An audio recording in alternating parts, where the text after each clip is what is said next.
Thanks, Reg, for this chance to speak to you guys. As you guys know, my start in land use was right here in this room 16 years ago. And thankfully, a good foundation was laid. So I've added a few credentials since then. We don't need to go into them too much. And a lot of this stuff you guys know. Our wind ordinance really was useful all across the state. Many communities have adopted that and something similar to it. A little disclaimer, I'm currently the temporary zoning administrator in Deerfield Township, but I'm not here in any way on the behalf of Deerfield Township. I'm here as a resident and independent zoning expert. And in light of the ongoing litigation in Deerfield, I will not take any questions about the status of that litigation, nor will I answer any questions from any interested party in that litigation. So there's a little boilerplate disclaimer there. I'm just here as my own guy. So we're familiar with what's being proposed kind of in this part of the world, but there are a number of developers working all across the area, and it's not clear exactly who's where and doing what. And of course, just like with wind stuff, you don't find out till the lease memoranda are recorded. But we are aware of active development and active attempts at leasing in many of these areas right now. I'm not saying that that will be the project perimeters, but I'm saying those are the general areas where we see activity taking place. And now there's a new player. NextEra is now in Riga Township. So you see the whole area is in pretty substantial development pressure. I think there's stuff going on up in Macon. I haven't been up there, haven't talked to anybody. Ogden was approached a couple of years ago. I was at their meeting last week. They're in the process of finishing up a police power ordinance for solar. These are approximate locations. I know leases are being added. There's more than 2,000 acres in this initial project that we're addressing between Deerfield and Riga Township. And I know there's parcels leased in Blissfield as well. Those have been recorded. And of course, you guys have seen some of this stuff. And of course, you see, when you see the houses, it has a pretty substantial view shed impact. And of course, you guys have toured some of these installations. So I'm going to start now with a little section. I got some handouts for you guys when I'm all done, but I don't want you to be distracted. The thing that probably one of the most valuable things I picked up, and if you guys who were on the board with me back in 2008 or 9, remember we got that class, Jazz Neat taught it on, when they updated the Zoning and Planning Enabling Acts 2008. We got a big thick 3-ring binder and took some extra classes on that. But this little chart that they had really caught my eye when I first saw it in that book 12 years ago or whenever. Sad but true, far too many hearings on rezoning cases resemble a horse trading affair being carried out in a comic opera fashion. Some of the more ridiculous excuses for granting rezoning follow such lines as, you can't keep a man from using his land. This will bring in more revenue. The owner of the land can get more money if it's rezoned commercial. They're too big of an outfit. We can't deny the rezoning. We don't have a right to say where commercial industrial developments should go. We don't want to have to go to court, et cetera, et cetera. So again, these are not good rationale for considering rezoning. And I want to key on this one right here. This will bring in more revenue because we heard this back in 2009 and 10 with the wind project about the revenue was coming in, and even earlier on with the ethanol stuff. And I think we've learned not all those claims turned out to be as promised. So of course, any developer wants to talk up the financial benefits that might accrue to a community, even though those alleged benefits are not particularly relevant zoning criteria. To help you understand it, if we start to award zoning favor to people offering large tax dollars, that means people who want to build a mobile home would be treated differently just because they can't bring that kind of tax revenue. I don't think that's the correct approach. I think our question should be, what's the highest and best use of this land? And not offer these zoning privileges on the basis of promises of tax revenue. But since we hear so much about the benefits in all these processes, I think we should at least take a quick look at some of the claims about these economic impacts and see if they have merit. So first of all, we've heard this a lot, it will help save the family farm. Is it true across the board that solar leases will be a benefit to struggling family farms? Well, if you're a farmer and you own ground that could host solar, $800 to $1,000 per acre per year is certainly good money. That cash could be useful to maintain farming operations on their non-solar ground if they actually have such ground. But often farm ground leased for solar development is not owned by people actually farming the ground. The landowners may be corporate or private real estate investors or have inherited land, etc. While these people still benefit when they lease, it must be understood that since these are not farmers, solar money is not a net benefit to a farmer in this case. Like we all see where insurance companies buy up farm ground in different scenarios. If they sign a lease, it's good for them, but they weren't farming. When land is owned by real estate investors or in an estate that doesn't farm, that ground is typically farmed by tenant farmers who can no longer compete with lucrative solar lease payments. As a result, they are driven off that farm and may lose income for many hundreds of acres. And finally, when a landlord leases hundreds of acres for solar development, the windfall is sometimes so large, perhaps hundreds of thousands per year, that smaller operators may find it hard to compete at land or equipment auctions against buyers with so much more expendable income. So we have to think about it across the board. It's not just a family farmer that could be involved in this scenario. There's a lot of different types of entities and a lot bigger impacts than just a guy picking up another 40 or 80,000 a year. Claim 2, solar is good for the larger agriculture industry. We worked with Dr. Stephen Miller at MSU Center for Economic Analysis, and we had them take a look at the cost analysis of the Carroll Road solar plant. I'll give you a copy of this study when I'm done. Dr. Miller's model estimates, because you're taking this ground out of ag production, approximately $1.5 million annual economic losses to the Lenawee ag economy over 35 years, or about $52 million in aggregate, not including the Riga Township portion. So it's a pretty substantial shift of revenue out of the agriculture stream. This $53 million or $52 million includes only one of several proposed developments. If all these other entities succeed in constructing substantial projects, we could see far larger impacts. I mean, looking at what I've seen so far in the leasing activity, it's not hard to imagine 10,000 acres of solar going in across 4 townships. I don't see any way to reconcile converting this much prime farm ground into solar with our master plans, which I heard you guys discuss last month. So I won't go into that in any greater detail. How about the tax benefits? ESA has claimed the newspaper benefits about $18.5 million over 35 years for the Deerfield Township project. But this winter, the MTA had an educational event for local officials in which they discussed various topics of concern for township governments. One of those concerns is the effort by the solar lobby to make utility solar installations exempt from paying the personal property tax, essentially the only tax they pay. Now, they may pay some tax if they build a substation. They'd have some real property there. And here's the screenshots from the MTA meeting where this was being discussed. So it's really possible that in a year or two you could host one of these developments and be left with no tax revenue locally. And of course, most of you would understand that any benefit to the schools, most of the benefit would largely be offset in a reduction from state aid. So it's largely a wash. Sinking fund might benefit, but of course that millage has to be renewed. I'll be quick on this one. CO2 emissions, of course, that's the thing we think about with renewable energy, right? We're worried about climate change. Well, this much we know. The most objective analyses show that wind and solar are some of the most expensive ways out there to reduce CO2 emissions. James Hansen, a climate scientist, has been very vocal that wind and solar are not going to get us there. Jeff Gibbs, who was Michael Moore's producer, has come out with a documentary this spring. I happen to know Jeff. I first met him in 2012. He says not only are solar panels and wind turbines not going to save us, but also there's that whole dark side of the corporate money. It dawned on me that these technologies were just another profit center. And Michael Moore even says, I'm one of those people who wanted to believe all these years that solar energy was the right path. Quickly, Lenawee County, does it have a great solar resource?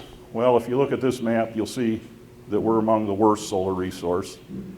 And to be slightly humorous, if that's Arizona's solar, this is Lenawee County's.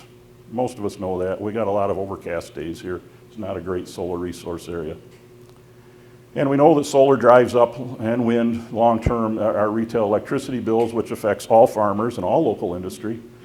And this is the Midwest electricity prices. Right here is where the renewable energy mandate went into effect, and a number of them went in across the Midwest, and ever since then, our utility rates have gone up, and Michigan is no longer regionally cheap. So again, these aren't particularly relevant, but because we hear so much about this stuff, I thought we at least should understand there's an answer. So now let's look at regulation. As you guys know, the Michigan Zoning Enabling Act grants townships the right to regulate land use consistent with health, safety, and welfare.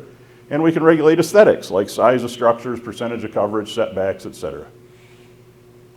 Now, one of the things we heard in 2009 and 2010 was that because there was a renewable energy mandate, we had to let wind and solar in now because the state said so. Well, we fulfilled that mandate in 2015, and then in 2016, it was raised to 15%, and as a matter of fact, it was our own state senator, Dale Zorn, who introduced the amendment to raise it to 15%. So what we've heard developers say for many years is that because of this mandate, the state basically says we have to let them move forward because we have to meet this mandate. Because I've heard that so many times over the last 10 years, when that last renewable energy, or that energy bill came around, I went to Senator Shirkey from over in Jackson and said, look, I want clarifying language in this energy bill that supports the fact that we still get to regulate these things locally. So Representative Leuthoiser and Hillsdale added this amendment, and it says nothing in this subpart, nothing in this new energy bill, in other words, abrogates the powers granted to local units of government under the Michigan Zoning Enabling Act. Bottom line is, solar and wind are completely subject to local zoning, just like any other power plant. The renewable energy mandate does not make them a special class. Now about PA 116, that's dominated a lot of your discussion here. As Carlene said several times this spring, until last year, solar power plants on ag land would disqualify that ground from participating in PA 116. Then Governor Whitmer changed the rules, and under certain conditions, PA 116 ground can host solar. Unfortunately, solar supporters are using this change to imply that townships must permit solar plants on enrolled ground. Also not true. So you've all seen this set of rules now. Rule number one is become a little contentious, but the rule clearly states that the percentage of ground in PA 116 must be a smaller portion of a larger project, because it says the land proposed for the facility is necessary to complete a larger in-scale solar facility. So in other words, all PA 116 ground is not open for development. That's my clear reading of that text. Now, if the intent of that rule was to open all PA 116 ground to solar development, I think it would have simply said all PA 116 ground is now open to solar development, rather than the land proposed for the facility is necessary to complete a larger in-scale solar facility.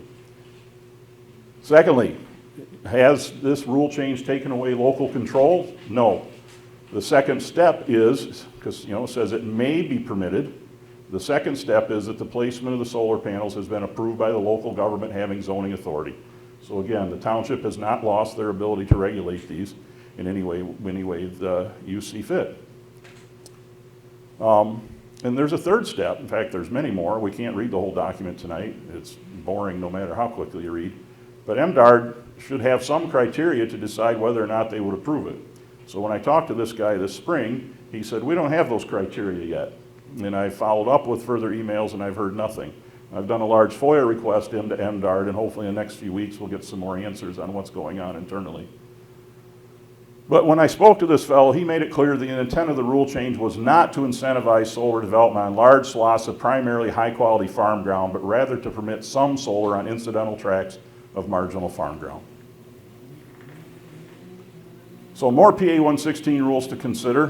One thing that I think we've discussed here, but I want other people to understand, all the liability for hosting these projects rests with the landowner, not the developer. Now that can be transferred to the developer, but when you read down through this stuff, the landowner, him or herself, is 100% liable for all this stuff, up to and including the bonds, etc.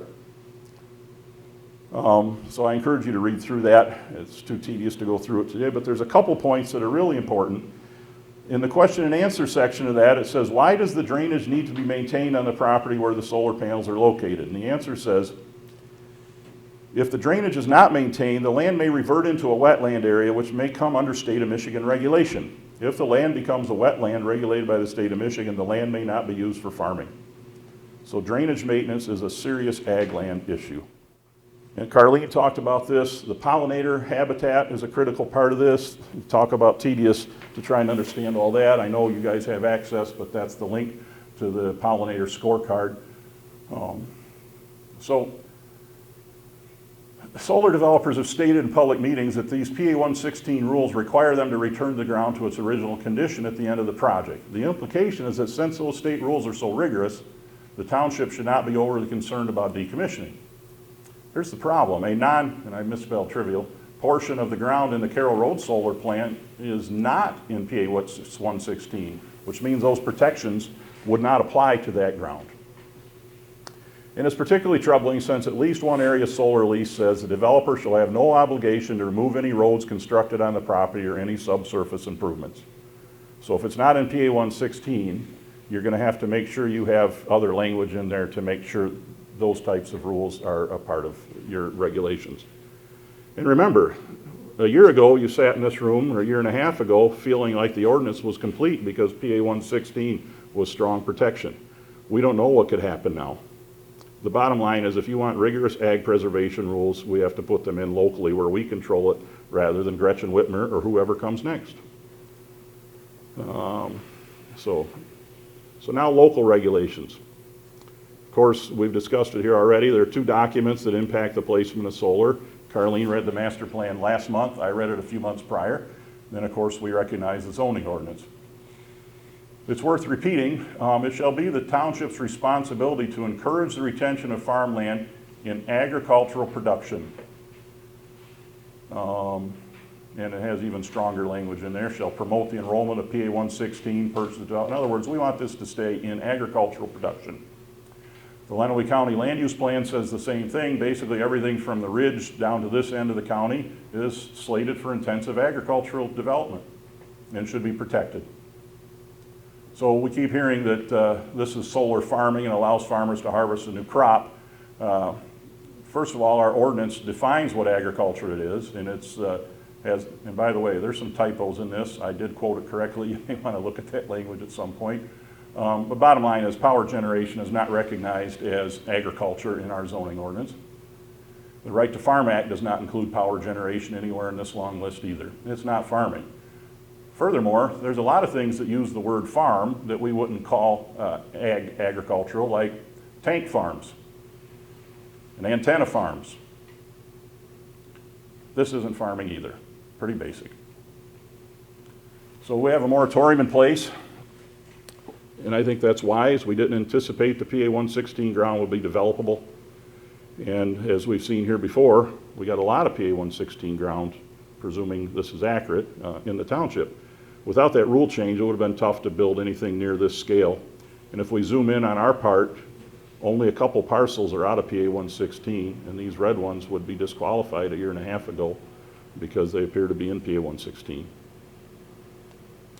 Now, I don't think the current PA 116 rules permit a project in which the bulk of the ground is in PA 116. We'll probably never have an answer to that without a lawsuit. We don't have any substantial restrictions on solar development in the township now as a result of the PA 116 change. The one exception is the 45 decibel noise limit, which is okay, but it appears that industry practice is to push those inverters back into the middle of the project anyways. So I'm not sure it has much impact on them. It's certainly not going to be adequate to protect ag ground. And we've also heard that they need to be within 2 to 3 miles of a substation. Well, and as if there isn't one, we don't have to worry. But wind companies build a new substation with every wind project. So it's part and parcel of their plan. One new substation in the middle of our township, which is clearly feasible, could open up most of the township to development, presuming willing participants. There's one other wrinkle that I want to throw in here. Somebody's attempting to build a gas-fired power plant along the east edge of Riga Township. They've been actively trying to lease ground there. It's because we have a gas line, a transmission line. It would almost certainly include a new substation, which, depending on how they develop it, could open a whole bunch of the eastern side of the township for further development of solar in addition to this gas plant. So I'm afraid that's something else that the Planning Commission may have to take a look at. So, recommendations. It's my opinion that the Township Master Plan doesn't really support taking large swaths of our great farm ground out of production. And you guys appear, at least what I've been hearing, seem to have similar concerns. And essentially, the PA 116 rule change has been a state mandate to revisit this issue. So now I'm going to offer a few suggesting revisions to the zoning ordinance. One of the things I brought is a draft solar ordinance, and you guys can have that. So here are my recommendations. I would recommend that the solar ordinance prohibit utility solar development on PA 116 ground. I would also recommend that no more than 10% of any parcel be covered by utility solar. You say that's draconian, but Summerfield Township doesn't permit more than 10,000 square feet on any parcel. So it's actually pretty generous by comparison to their ordinance. Setbacks, the purpose of setbacks are to provide aesthetic protection. That's why we move things back away from the road and from property lines. Two thoughts. You could do a berm with trees, which I see they're doing on Stearns Road, at least it appears that way. The other thing, and I haven't seen this in any ordinance yet, it's not in the Deerfield ordinance, but just like we did with wind, with big setbacks to unleased property lines and small setbacks to lease owners' homes, and then had a waiver, you could do the same thing with solar. Put a large setback into unleased property lines and let the solar company negotiate an easement or a waiver with the neighbors, and then it could go forward then. That's up to you. Now about this drainage tile. PA 116 makes it clear that there's a substantial future risk in the event of tile failure. I recommend requiring robotic inspection of every foot of tile pre-construction, repair of any inoperable tile in advance, and then re-inspect. Then that video footage can be placed on file with the township. An alternative would be you could require the fields to be retiled in advance and then inspected. Such equipment exists to inspect this tile. And you say, now why would you go that far? Well, 35 years from now, when most of us are probably up in that big sand hill on Cemetery Road, what if the tiles failed and the farm can no longer be farmed? The solar plant operator's defense will almost certainly be, how do you know it was working when we started the project? And who can prove it 35 years from now? We don't have any evidence. Inspection creates a data trail, and I think it makes sense. I would also suggest that the ordinance pick up those PA 116 rules like the pollinator stuff, et cetera, and put that into your ordinance so that it applies to all ground. Inverter noise can be obnoxious. I won't play the audio for you tonight, but I think 40 decibels L max at the property line would be better. In fact, one of the acousticians I talked to said because it's a pure tone, you might even want to go as low as 35. If you want to talk with him, I'd be glad to connect you, but 45 is probably not adequate. By the way, and Deerfield did this in their ordinance, you know, we think about wind turbine noise because that's what our experience was, and the only way to mitigate wind turbine noise was to back them up because you can't put mufflers around wind turbines. But here, the inverters are relatively small, and there's a company that makes these noise attenuating masonry blocks, and there's no reason the inverter assemblies couldn't be surrounded by these, and we could really do a good job of controlling the noise. And we wouldn't have to just use distance. So something to consider. Now glare, we've often been led to believe that glare is not an issue. And one of the arguments is that, look, we put them in by airports, right? So how bad can the glare be? Well, it turns out there's very rigorous standards for siting solar panels near airports under the FAA. And you have to do a lot of analysis of these things because the glare can affect safe operations of aircraft.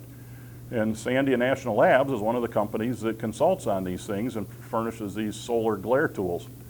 And so as you can see, glare is something that needs to be taken into consideration. It's something I don't have a lot of experience with because we don't have much solar in Michigan. Haven't been there, but Sandia National Labs has looked at it a lot. So it's something we want to consider. Finally, end-of-life issues. Solar arrays produce a lot of waste compared to energy delivered. My friends at Environmental Progress have calculated that solar produces 300 times the waste of nuclear per unit of energy delivered. And so, as we know, most of these panels are going into a landfill. And severe storm events like this one could open pathway to leaching of pollutants, but also create a big surge in solar waste. I think before we create a solar waste crisis, I think that we require the developers to guarantee that 100% of the panels, wiring, electrical stuff will not up in the waste stream but be recycled. These components are not benign and they are such massive volume they pose an outsized long-term risk to the environment. They're doing that in Europe now. They're beginning to mandate recycling. I think we have a chance to get ahead of the curve here. And you guys know a lot about decommissioning because we did it during the wind stuff. I would use the same approach, a bond equivalent to the value of restoring the project site to its original condition, The value should be determined by a third-party engineer selected by the municipality and paid for by the developer. Then we update that every 3 years. A bond is fine, but like Mike Homier says, cash is even better. And the other thing we've learned with years of wind development is a small township like ours, if the wind company, for instance, had violated the wind ordinance, we would have had to pay with our money to take enforcement action, to hire experts, to go to court. Well, that's expensive. And, as far as we know, Consumers Energy could be on the other side of the table by the time this project is completed and perhaps sold. I think that we should require zoning ordinance enforcement money to be placed in escrow with the application or approval of the project. Then we're using a pool of funds other than ours to manage any enforcement activities. Property value impacts. Unlike wind, we don't have 25 property value studies yet on solar. The developers claim there's no impact. I think since we cannot yet be sure, requiring a property value guarantee is not a bad idea. And finally, exclusionary zoning. I think we went through this years ago. We hear that claim a lot. Often we think that every land use must be permitted or the township could be sued for illegal exclusionary zoning. Well, here's the 4-part test for exclusionary zoning. And it's not just whether or not that use can be built on the terms that the developer has proposed. First, the ordinance has to have actually the effect of excluding the land use. Secondly, is the tricky one, there is a demonstrated need. 3, the use is appropriate, and 4, the use is lawful.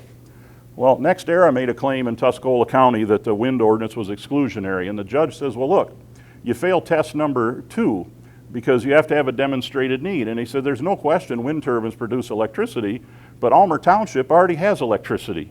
So there's no demonstrated need for new electrical generation there, so you fail that test. But secondly, the use is appropriate for the location. Heck, we got stuff from the PA 116 rules that seem to suggest high quality ag ground is not the appropriate location. Remember, there are millions of acres of brownfield and already developed industrial and commercial acreage in the state of Michigan to safely host this that would take away my land use objections. It doesn't have to be an either farming or solar choice. It can be farming plus solar on already impacted ground, which makes a lot more sense. Conclusion. I think utility scale solar is a poor fit for high quality ag ground. The economic claims of solar developers are designed to win zoning approval by inducing us to value economics more than considering the highest and best use of land in the community. And like I just said, when there are millions of acres of alternative ground, I think we should set a precedent that it belongs there and not here. So, I have a model ordinance here that I will hand out to you guys and some of that other stuff as well. And I would take any questions if you had any.